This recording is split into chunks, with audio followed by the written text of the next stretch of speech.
Good evening, Gulf Coast independent wrestling fans. Welcome once again to another fantabulous edition of the Front Row Fanatics. I'm the Gargoyle. Internet. And my beer-swilling buddy, Heinrich Heineken. And we are getting ready to do a review of CSW's Fallout show that took place on February 27th at the House of Hardcore in Mossy Head, Florida. And as per usual, my lazy ass will pass it off to Brother Internet. Take it away, Big Daddy. All right, first of all, if you'll have to excuse us, we have a studio audience here tonight that's a little rowdy, but we're going to get through this show nonetheless. Woo! Stroke it, baby! Yeah. All right. First thing at CSW was the Sadist Kingdom came out, and with Busty Becky Kennedy. Basically, they called out JT Angel, Extreme G, Initial Shock. And as it happened, that was not their opponents. Initial Shock took on the enemies of the state, Nero Jordan and Craig Craven. And the end of the match saw Busty Becky Kennedy jump up on the ring apron, distracted JT Angel, which allowed, which was Nero Jordan, to roll him up for 1, 2, 3. Now, this review will be a little bit different as I was absent from the House of Hardcore on a road trip down to South Florida.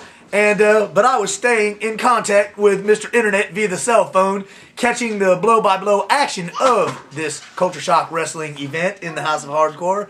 And surprisingly, as Busty Becky has made this evil turn hanging out with that fruitcake Victor Crew and Mike Metal has laid some hard times on Initial Shock and JT Angel, causing them to lose this match. I'm really curious to see how this storyline is going to play out here. How JT and Initial Shock plan to get some revenge on Busty Becky Kennedy. Well, I can understand managers. You know, it's a business. Managers change teams or whatever. But it seems to be a personal issue now. She seems to be going out of her way to ruin matches for Initial Shock. Well, you know, what can you say?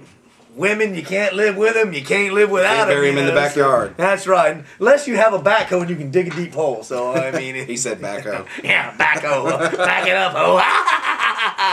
Well, nonetheless, the winner of that match was the enemies of the state, Nero Jordan and Craig Craven, with their manager, Mad Dog Murdoch. You know anything about this guy? No, I've never seen him before. Yeah, lay a little Mad Dog action on me there.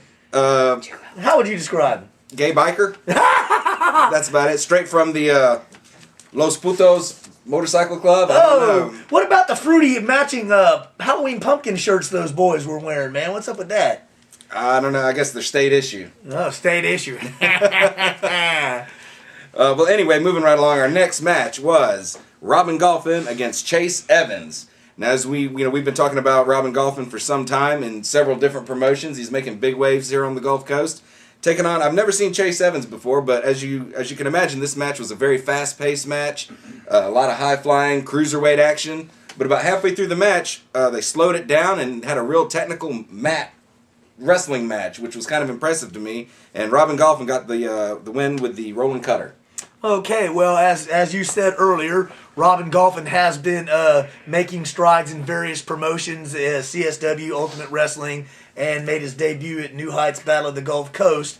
Has been showing a lot of high-flying skill and athletic ability, while young Chase Evans, whose primary claim to fame, if you want to call it, has been wrestling over there for Skip Skifferman's GAWF promotion in Hosford. Right. So, I have personally never seen young Chase Evans wrestle.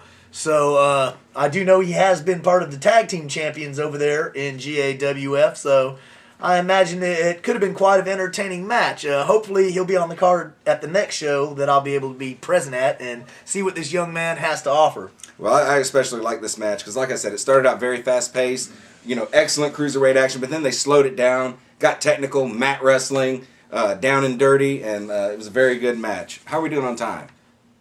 Well, don't know. Yeah, with the promoter, that producer, VIP, she's getting all excited over there. And I guess what's that?